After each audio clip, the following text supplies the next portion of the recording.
Figure today is the tax deadline for most Americans, but that's not the case for some Californians. Yeah, everyone here in San Diego County now has an extra 6 months. I like this. CBS 8's Chris Crow working for you, joining us live now in studio to clear up some of the confusion. I was one of those confused people, Chris. Explain what's going on.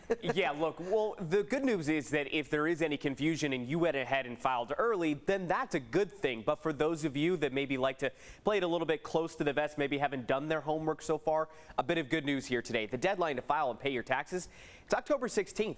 Now that's for San Diego County and most California counties. In fact, there are only 7 that don't fall into this extension. Now the decision was made due to those nasty winter storms that hit most of our state. Now even if you didn't sustain damage to your home or lose any documents, you can still use this later deadline if you live here.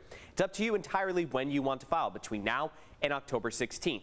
So what does this apply for? Well, it includes state, federal, and even business tax returns. In fact, if you want to report physical damage or a loss from the recent storms, tax professionals say to first talk with your tax preparer.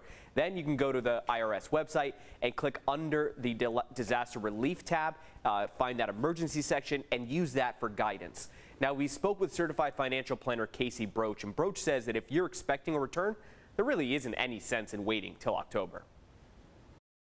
Definitely wouldn't wait until October 16th. Just because we're granted time is if you're owed a refund, why should we wait on that? I would like to see the taxpayers get their money back. Yeah, if you're owed that money, get it back right away. But if you owe money, you can kind of find out exactly what you may owe and then maybe use that deadline to save up until October. Now, of course, Broach also says during these disaster periods to be prepared for any scams. Remember, the IRS will not call or email you. Now, for other tips on your taxes, go to CBS8.com and click on that story link. Eric?